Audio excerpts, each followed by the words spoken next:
What's up everyone, Ben with the BTC Sessions here, and this is your daily session. Hodl that Bitcoin.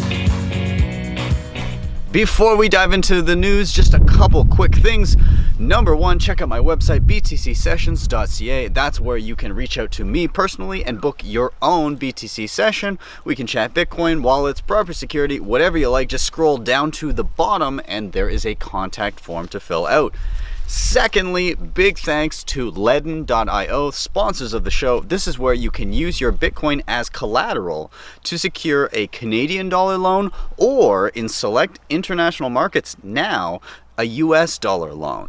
So it takes about 2 minutes to fill out the application. If you're successful, then you are funded within 24 hours. So that is dollars in your bank account within a single day. I tried it out a couple of weeks back, works like a charm. So if you need to get your hands on dollars, but you don't want to sell your Bitcoin to do so, this could be an option for you. Right now they've got a deal on where if you successfully sign up for a loan, they will credit you with an additional $50 worth of Bitcoin into your account. So check out the links down below to get that deal. But without further ado, let's dive into the news. And Bitcoin is up in April and looking to close April up for the 4th year in a row. In fact, 5 out of the last 7 years, Bitcoin has closed up for the month. Now, Bitcoin is currently up around 27% this month. It started just to realize how quickly things move. It started the month at around 4092. It's up over 5200 right now. So it's had some big moves, and this pattern that it kind of went through is very reminiscent of 2015, which kind of paved the way for a 3-year bull run. I would not be surprised if we saw a similar trajectory, but I do get the feeling that the rest of the year is going to be relatively boring, like no new all-time highs or anything like that. So regardless, I'm happy to see it swinging to the upside as opposed to the opposite, which we've been enduring since basically the end of 2017. But let's move on. And the next story I wanted to quickly touch on is that Gemini Exchange has implemented Segwit and transaction batching. And what are these things if you're unfamiliar? Well, Segwit is a change to the way that your address looks on Bitcoin, and what it actually is doing is it's taking the signature every time you sign off on a transaction and putting it in a different place so it doesn't count towards the total size of your transaction.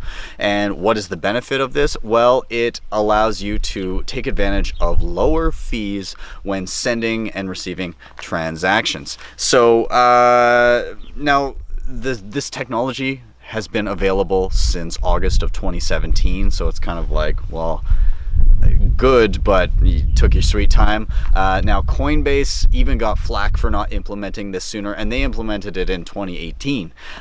So I mean, I guess yay, but let's get it moving here. They do say that they are the first major exchange to implement full Segwit support and not just partial. And what does that mean? Well, there's something called native Segwit versus just like partial Segwit addresses. So the difference between that is the address would look like it starts with a 3, but the BEC32, the full native Segwit addresses, start with a B, and it saves additionally on fees when you go with the native Segwit versus just the 3 addresses. So yeah, I mean, sure, it's great. I'm happy. I'm happy that more exchanges are starting to do this because it just helps the network as a whole. Now, the other thing that they're doing is transaction batching, which again, like, this should be common practice when it comes to these big exchanges. Essentially, this is when they need to send out Bitcoin to a number of users, instead of sending it out transaction by transaction, they can batch them all together. So they have a bunch of Bitcoin and they know that they need to send out to, say, a few hundred or 1,000 people. Well, they do that all at once, and it saves space on the blockchain. It saves space when it comes to transaction fees, and this has come to be expected as common practice, so I'm glad they're doing it. But Anyways, let's move on. A Romanian Central Bank official has said that cryptocurrencies will never replace us.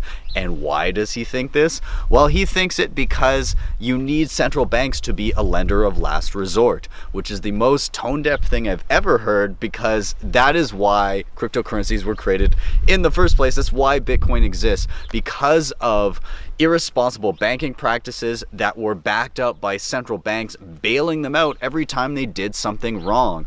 If you don't have skin in the game and there's no consequence to anything you do, then you'll just do anything you want. And that's what we saw with all of the QE.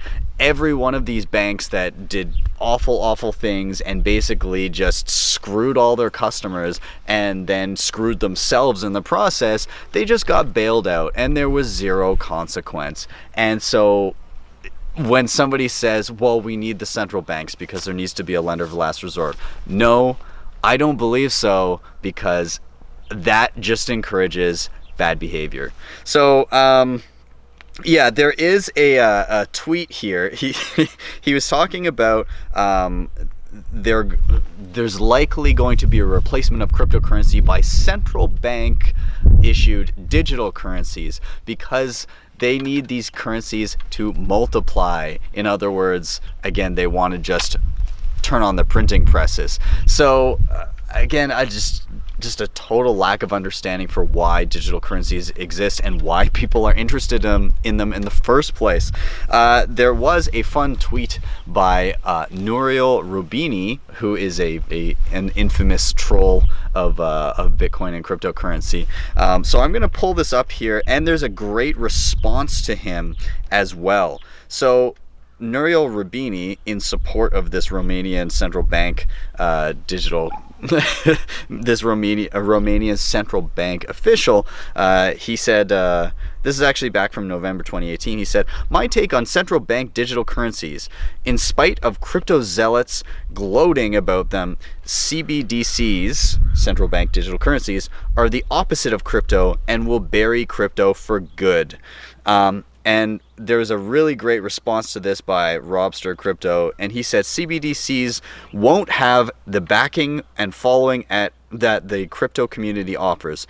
For any great new invention, the masses decide the victor, and cryptocurrency liberates our ties to centralized control. It empowers us and is truly a force to be reckoned with. One day you will realize. So, couldn't have said it better myself. I'm going to touch on one other story here, and that is that Sweden's official currency is Bitcoin. Or it was, for 30 minutes. What's going on here? Well, essentially some hackers got into the official Swedish government cryptocurrency, or sorry, the official Swedish government Twitter account, and they tweeted that they had abolished the krona and that they've replaced it with Bitcoin. And eventually Twitter figured out what was going on and restored permissions back to the Swedish government.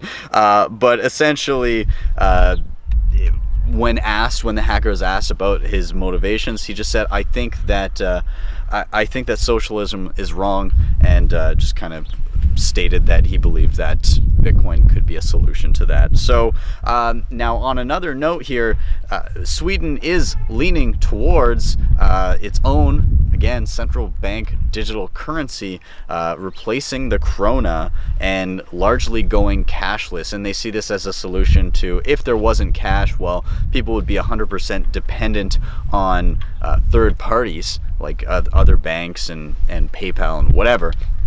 Whereas if they have digital currency, at least that kind of puts those third parties in check.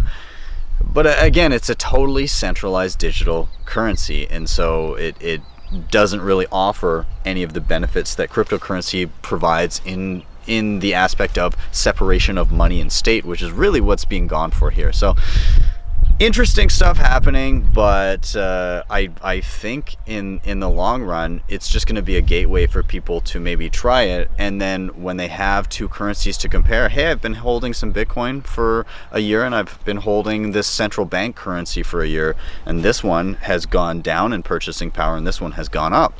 And it won't take many years of that happening before people start to flow into the sound money versus the unsound money.